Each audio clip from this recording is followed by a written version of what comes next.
feel your love.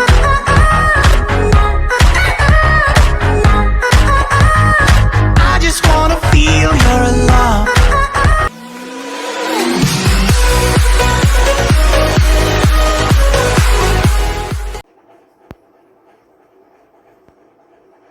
नमस्कार साथियों, स्वागत है आपका अपने YouTube चैनल मैथ्स वाला पाठक में। मैं निर्मल पाठक आज आपके सामने फिर एक बार पुनः प्रस्तुत हूँ। आप सभी को कृष्ण जन्माष्टमी की हार्दिक बधाई और शुभकामनाएं। जैसा कि मैं पहले से कहता आ रहा हूँ कि मैंने मैट्रिक्स की सीरीज चलाई है। जो भी LT की तैयारी कर रहे हैं या लेक्चरर की कर रहे हैं या BSc कर रहे हैं, MSc कर रहे हैं, सबके लिए है। जैसा इसको देख लेंगे, सबके लिए है। आज मैं बताऊंगा आपको मैट्रिक्स के टाइप्स क्या होते हैं। आप सभी का आज फर्स्ट भी होगा, तो मैं आप सभी को एक बार पुनः हार्दिक बधाई देता हूं। आपका भविष्य उज्जवल हो, समृद्ध हो, खुशहाली हो, ऐसी मैं प्रभु से कामना करता हूं। आज मैं आपके सामने लेकर के आया हूं जो मैट्रिक्स की मैं पिछली 2 वीडियोज़ बता चुका हूँ। जो कॉन्सेप्ट है उसके बेसिक, उनको एक बार आप पढ़ लीजिए अवश्य। आज मैं मैट्रिक्स के टाइप से बताने वाला हूँ। फिर एक स्पेशल टाइप से होता है, वो अलग बताऊंगा। ये तो एक खाली सिंपल टाइप है।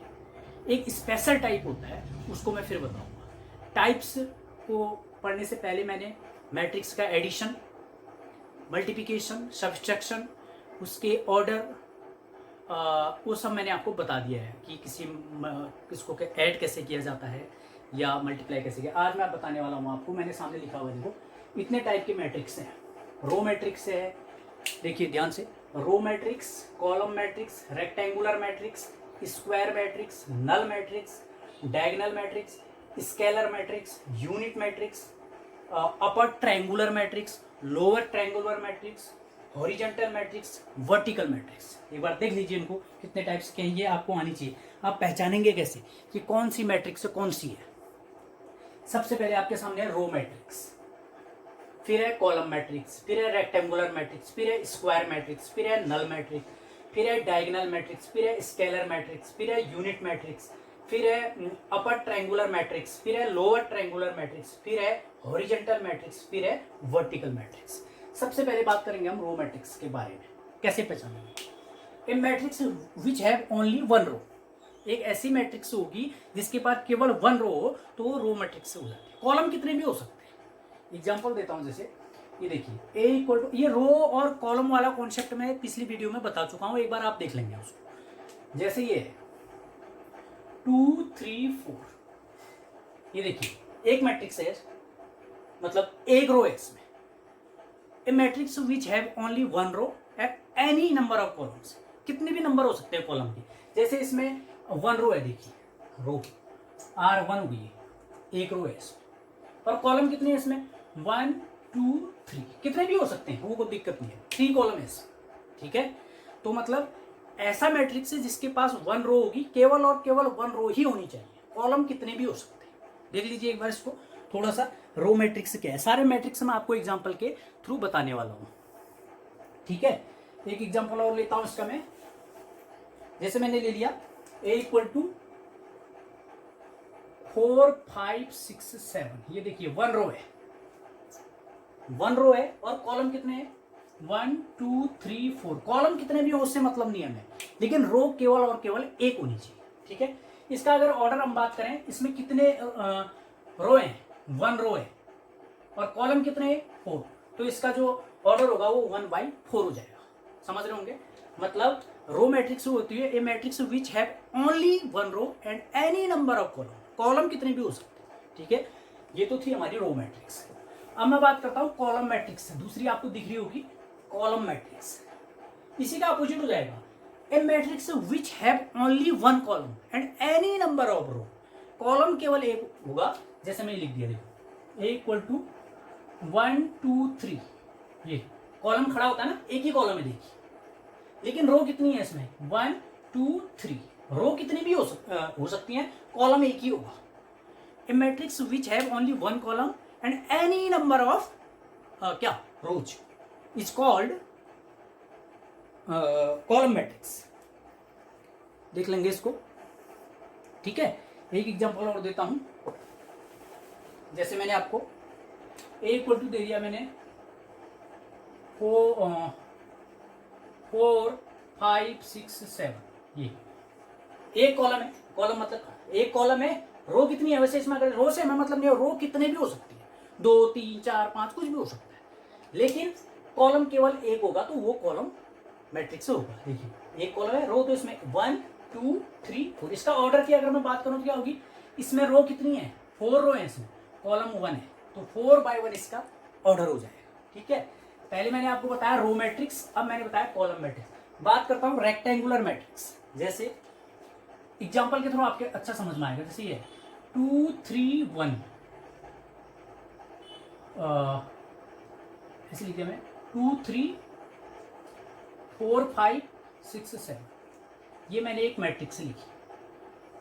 अब रेक्टेंगुलर मैट्रिक्स में होता क्या है, देखिए इसमें आपको क्या पता चल रहा है, इसमें अगर मैं रो काउंट करूं, रो तो कितनी रो है इसमें, 1 2 3 रो है। अगर कॉलम की बात करूं तो कितने, 1 2, तो कैसे पता चला कि ये रेक्टेंगुलर मैट्रिक्स है, जिसमें क्या होता है, रो और कॉलम इक्वल नहीं होते, इक्वल नहीं होंगे, रो 3 है तो कॉलम 2 हो गए, देखो इक्वल है क्या, अभी इक्वल होने पर क्या होगा, अगली मैट्रिक्स आएगी, इक्वल नहीं होंगे, मतलब कुछ भी हो सकते हैं, ऐसा कुछ नहीं है, लेकिन इक्वल नहीं होनी चाहिए, रो और कॉलम इक्वल ना हो तो क्या बन जाएगा, रेक्टेंगुलर मैट्रिक्स बन जाएगा। ध्यान से देखेंगे, a matrix which have row and column are not equal is called rectangular matrix.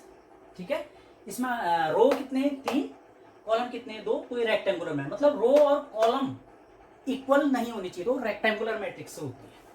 एक एग्जांपल और लेता हूं मैं इसका, जैसे मैंने ये लिया a इक्वल टू 4 5 6 7 8 9, देखिए इसमें, देखिए इसमें अगर मैं रो देखूं तो कितनी है, 1 2 रो है, कॉलम कितने हैं इसमें, 1 2 3, इक्वल नहीं है, मतलब रो 2 है और कॉलम 3 है, तो इक्वल नहीं है, कॉलम और रो जो है इक्वल नहीं है, तो रेक्टेंगुलर मैट्रिक्स हो जाएगी। डियर देख लीजिए एक बार बहुत ध्यान से, बहुत अच्छी बेसिक कॉन्सेप्ट आपको बता रहा हूं। ठीक है, अब बात आती है स्क्वायर मैट्रिक्स की। 3 मैट्रिक्स मैं आपको बता चुका हूं, स्क्वायर मैट्रिक्स क्या है, देखिए जैसे मैंने एक एग्जांपल ले लिया, a इक्वल टू 4 5 6 2, अब इसमें देखिए रो कितनी है, इसमें 1 रो 2, तो रो इसमें 2 है और कॉलम कितनी है, 1 2, कॉलम भी 2 है। ऐसी मैट्रिक्स जिसमें रो और कॉलम इक्वल हो जाते हैं, वो जो है स्क्वायर मैट्रिक्स हो जाती है। बड़ा गजब की चीज है, रेक्टेंगुलर में इसका अपोजिट था, और स्क्वायर में क्या होता है, रो और कॉलम अगर इक्वल हो जाएं तो वो स्क्वायर मैट्रिक्स हो जाती है। ध्यान से देखने वाली बात है, देख लीजिए इसको, स्क्वायर मैट्रिक्स हो गई है। ठीक है, रो कितनी है, 2 और कॉलम भी कितने हैं, 2, और ये रो और कॉलम वाला कॉन्सेप्ट है, जिसके समझ में नहीं आया तो पिछली वीडियो आप देख लेंगे, उसमें मैंने ये सब बताया होगा। तो ये स्क्वायर मैट्रिक्स होगी। एक एग्जांपल और लेता हूं मैं इसका, मैं ले रहा हूं a इक्वल टू 4 5 6 7 8 9, फिर ले लिया मैंने 5 7 11।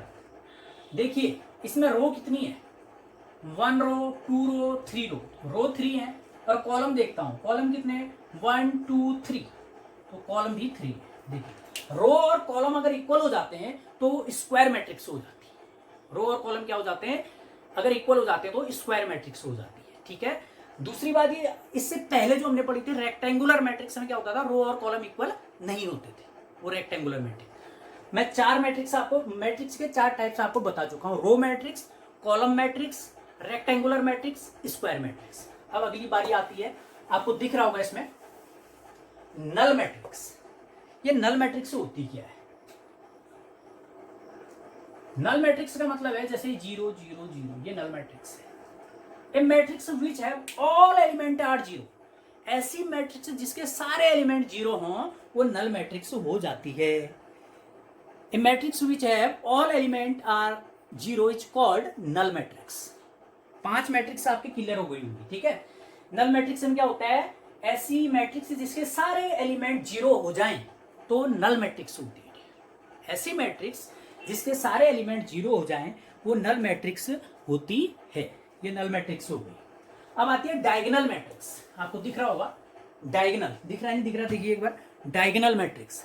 यूनिट तक तो दिख रहा है, फिर उसके बाद में बताऊंगा। डायगोनल मैट्रिक्स ये देखिए मैं ठीक है, डायगोनल मैट्रिक्स में क्या होता है, जैसे मैंने ये लिखा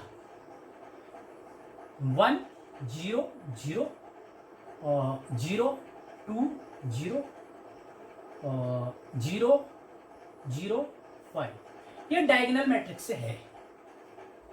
कैसे पता चला डायगोनल मैट्रिक्स से है? ये डायगोनल बन रहा है, जो ये एक डायगोनल बन रहा है। देखिए डायगोनल के एलिमेंट होने चाहिए और बाकी सारे एलिमेंट जीरो हों, लेकिन डायगोनल के एलिमेंट भी सेम नहीं होने चाहिए, अलग अलग होने चाहिए, different. A matrix which all element are zero but diagonal element are not same is called क्या? Diagonal matrix. समझ रहे हैं? एक एग्जांपल और बता रहा हूं इसका। डायगोनल मैट्रिक्स को थोड़ा सा ध्यान से समझेंगे। डायगोनल मैट्रिक्स में होता क्या है, जैसे ये a इक्वल टू मैंने ले लिया 2 0 0, 2 के डायगोनल में क्या बनेंगे? कुछ भी 5, लेकिन डिफरेंट होनी चाहिए, डायगोनल वाले सेम नहीं होनी चाहिए। यहाँ भी 2 यहाँ भी 2, ऐसा नहीं होगा, सब डिफरेंट होनी चाहिए। ये 7 लिख लिया, ये 0 हो गया, ये 0 हो गया, बाकी सब 0 होंगे, तो ये डायगोनल मैट्रिक्स होगी। सारे एलिमेंट 0 होंगे, लेकिन डायगोनल के एलिमेंट होंगे, लेकिन कैसे होंगे? डिफरेंट होंगे, सेम नहीं होनी चाहिए, तो डायगोनल मैट्रिक्स हो जाती है। इस चीज को आपको समझना पड़ेगा। थोड़ा सा अगर ध्यान से देखेंगे तो सारे एलिमेंट क्या होंगे? 0 होंगे, लेकिन डायगोनल के एलिमेंट होंगे, कुछ नेचुरल नंबर होंगे, कुछ इंटीजर, कुछ भी हो सकते हैं, ऐसा कुछ नहीं है, लेकिन डिफरेंट नहीं होनी चाहिए। तो ये भी 2 ये भी 2 ये भी 2, ऐसा नहीं, ये भी 5 ये भी 5 ये भी 5, ऐसा नहीं, डिफरेंट होनी चाहिए। देखो डिफरेंट है, यहाँ 2 है, यहाँ 5 है, यहाँ 7 है। प्रिंसिपल डायगोनल बोलते हैं इसको। Principal diagonal element of principal diagonal is not same नहीं होंगे, बाकी सारे क्या होंगे? 0 होंगे। एक एग्जांपल और, थोड़ा सा इसमें आपको दिक्कत आ सकती है, थोड़ा सा मैं इसको बता देता हूं आपको, ठीक है। डायगोनल के बाद आता है स्केलर मैट्रिक्स। स्केलर मैट्रिक्स बताता हूं मैं आपको। डायगोनल अगर आप समझ गए तो स्केलर भी समझ जाएंगे। 2 0 0 0 2 0 0 0 2, ये है स्केलर मैट्रिक्स। कैसे पता चला स्केलर मैट्रिक्स है? सारे एलिमेंट 0 होंगे, लेकिन प्रिंसिपल डायगोनल के एलिमेंट होंगे वो सेम होने चाहिए। देखिए ये भी 2 ये भी 2 ये भी 2, तो ये क्या बन जाएगा?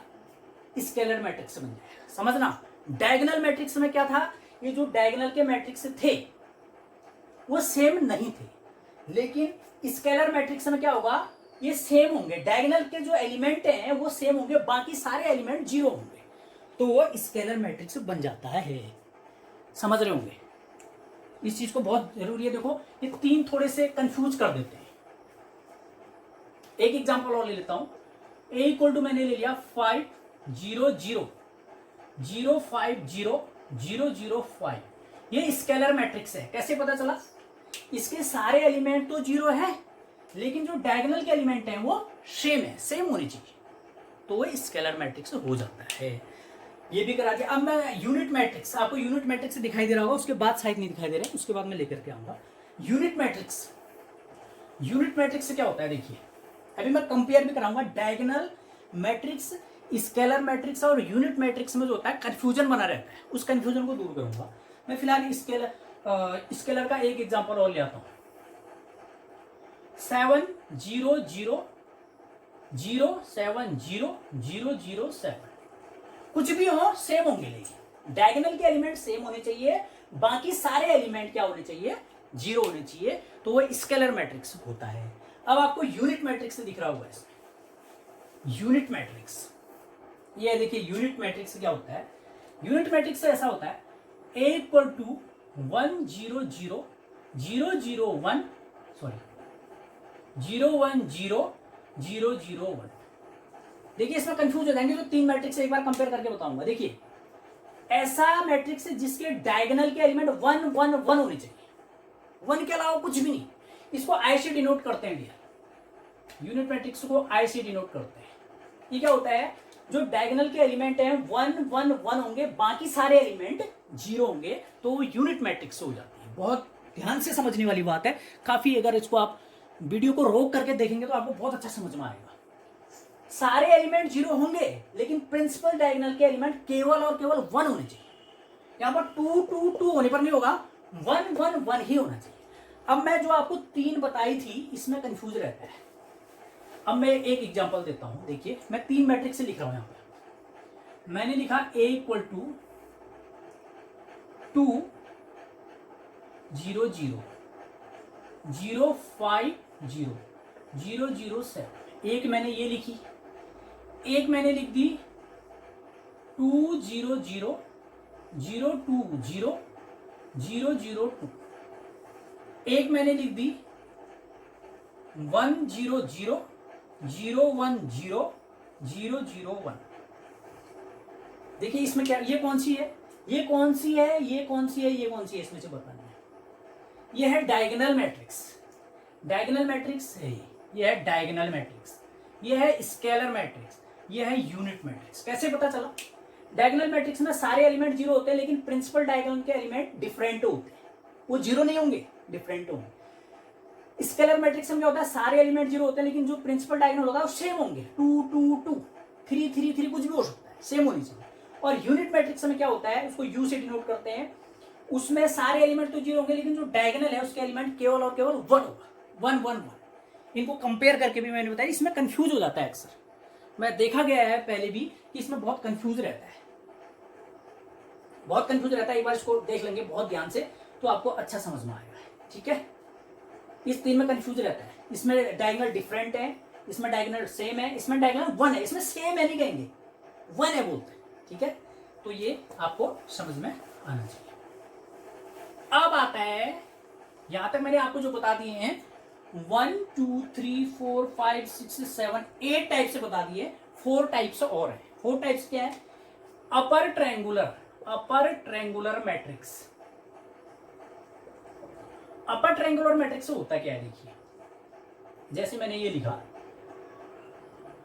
1 2 3, फिर लिखा मैंने 0 3 4 0 0,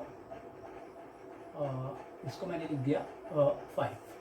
ये अपर ट्रायंगुलर मैट्रिक्स है। कैसे पता चल रहा है, देखिए अपर ट्रायंगुलर का मतलब ऊपर ट्रायंगल बनना चाहिए। देखो अगर मैं इनको मिलाऊं तो ऊपर ट्रायंगल मिलेगा, देखिए बन रहा है ट्रायंगल एक ऊपर, अपर का मतलब ऊपर ट्रायंगल बन रहा है, नीचे के जीरो होने चाहिए, नीचे के क्या होने चाहिए, जीरो, अपर ट्रायंगुलर हो जाता है। इसको हम ऐसे लिख सकते हैं aij equal to 0 for all i greater than j।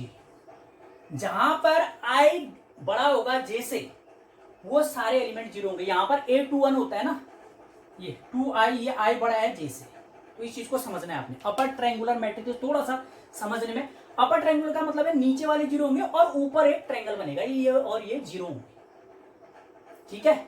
इसको आपको समझना पड़ेगा। एक एग्जांपल और लूंगा मैं इसका, अपर ट्रायंगुलर फिर लोअर ट्रायंगुलर आता है, हो जाएगा। फिर मैंने ले लिया 4 5 6 0 5 2 0 0 3 कर दिया।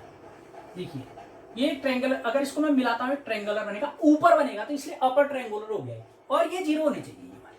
ऊपर ट्रायंगल बनने के बाद ये नीचे वाले जीरो होने चाहिए, तो अपर ट्रायंगुलर मैट्रिक्स हो जाता है। कंडीशन इसकी aij equal to 0 for all i greater than j, जिसमें i जो है j से बड़ा होगा उसमें जीरो होना चाहिए, 0 0 0, ये i से बड़े वाले होते हैं, तो ये अपर ट्रायंगुलर मैट्रिक्स हो जाती है। अपर ट्रायंगुलर मैट्रिक्स को थोड़ा सा ध्यान से समझना पड़ेगा।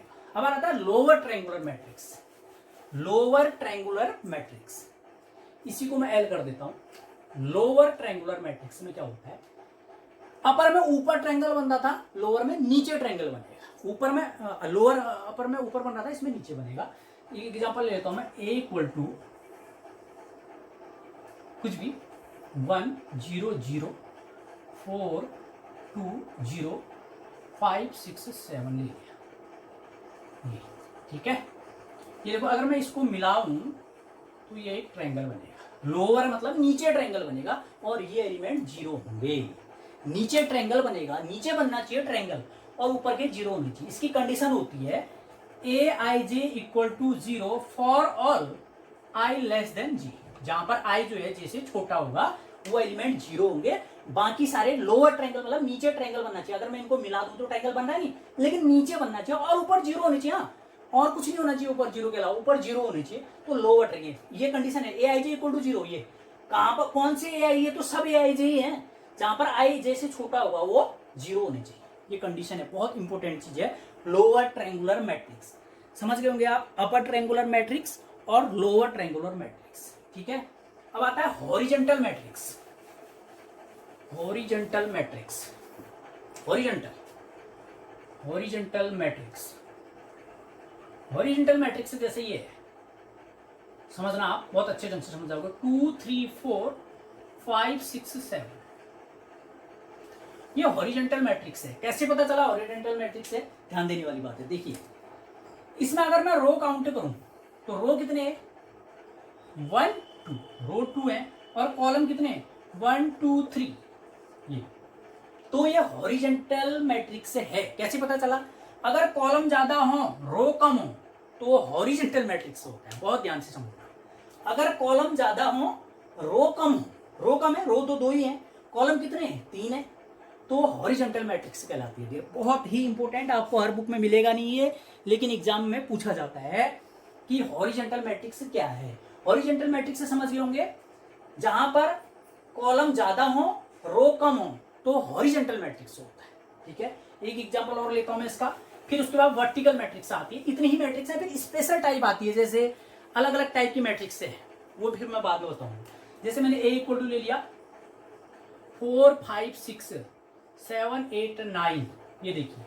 तो इसमें रो अगर मैं काउंट करूं तो रो कितने हैं? 1 2, रो 2 है। कॉलम कितने हैं? 1 2 3। तो कॉलम ज्यादा है ना, कॉलम ज्यादा है रो कम है, तो हॉरिजॉन्टल मैट्रिक्स हो जाता है। बहुत इंपॉर्टेंट बात है। अगर कॉलम ज्यादा हो रो कम हो तो हॉरिजॉन्टल मैट्रिक्स हो जाता है। लास्ट है वर्टिकल मैट्रिक्स। इसको आप मैट्रिक्स के टाइप से जब जानेंगे तब आपको बहुत अच्छी मैट्रिक्स समझ में आएगी। वर्टिकल मैट्रिक्स में क्या होता है? उसी का अपोजिट हो जाता है। जो हॉरिजॉन्टल था उसी का अपोजिट। जैसे मैंने A इक्वल टू एक मैट्रिक्स ले ली 2 4 6 7 8 9। अब मैं इसमें रो काउंट करता हूं। रो कितने? 1 2 3, रो 3 है। कॉलम कितने हैं? 1 2, कॉलम 2 है। देखिए क्या हो रहा है, रो ज्यादा है कॉलम कम है, रो 3 है कॉलम 2 है, तो रो ज्यादा है कॉलम 2 है, तो वो वर्टिकल मैट्रिक्स होता है। बहुत ही इंपॉर्टेंट चीज है। अगर रो ज्यादा हो और कॉलम कम हो तो वो वर्टिकल मैट्रिक्स होती है। कंडीशन देखनी पड़ेगी, रो ज्यादा होने पर और कॉलम कम होने पर वर्टिकल मैट्रिक्स। इसी का अपोजिट हॉरिजॉन्टल मैट्रिक्स।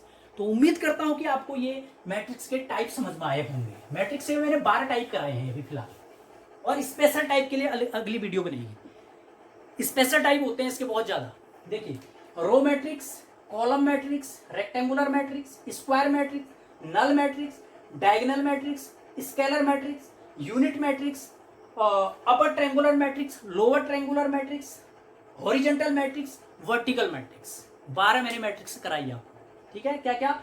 रो matrix, column matrix, rectangular matrix, square matrix, null matrix, diagonal matrix, scalar matrix, unit matrix, upper triangular matrix, lower upper triangular matrix और लोअर ट्रायंगुलर मैट्रिक्स को थोड़ा सा सही से पढ़ेंगे आप। हॉरिजॉन्टल मैट्रिक्स, वर्टिकल मैट्रिक्स, ये 12th की बुक में आपको नहीं मिलेंगे, ये जेईई मेंस की बुक से कराए गए हैं, एडवांस की बुक से। तो ये इंपॉर्टेंट चीज है। तो उम्मीद करता हूं कि आपको ये मैट्रिक्स के टाइप में कोई दिक्कत नहीं आएगी, और ये आपके लिए बहुत संजीवनी का काम करेगी। जो मैट्रिक्स के टाइप मैंने बताए आपको, इनको पक्का पढ़िए आप बहुत ध्यान से। ये आपके लिए संजीवनी का काम करेंगे और बहुत ही महत्वपूर्ण है। इसके बाद मैं लेकर के आऊंगा आपको trace of matrix, conjugate of matrix. ठीक है, उसके बाद और चीज आती है, मैट्रिक्स के स्पेशल टाइप होते हैं बहुत ज्यादा। आपको बताएगा, पूछेगा कि ये मैट्रिक्स किस टाइप। ये तो एक सिंपल टाइप से थे ना, एक स्पेशल टाइप होते हैं, वहां से क्वेश्चन बनते हैं। तो उनको मैं लेकर के आऊंगा। आपसे मैं रिक्वेस्ट करूंगा कि इसको सब्सक्राइब भी कर दें, जिसने सब्सक्राइब किया, और अपने जितने दोस्त हैं जिसके भी काम के हैं सबको शेयर कर दीजिए इसको। ठीक है, और थैंक यू। अगली वीडियो के लिए जल्द अगली वीडियो के साथ उपस्थित होऊंगा आपके सामने। और एक चीज ध्यान रखें, मैं फिजिक्स के भी लेकर के आने वाला बहुत जल्दी। फिजिक्स को बहुत शॉर्ट ट्रिक में, बहुत टेक्निकल तरीके से मैं पढ़ाने वाला हूँ। बहुत जल्द आपके सामने लेकर के आऊँगा क्या, फिजिक्स के टॉपिक। और अभी मांग भी है कि आर्मी की जो तैयारी कर रहे हैं, जीडी की, टेक्निकल की, क्लर्क की, उनके लिए भी लेके आने वाला हूँ किस टाइप से होता है। तो इसको शेयर करेंगे। Thank you.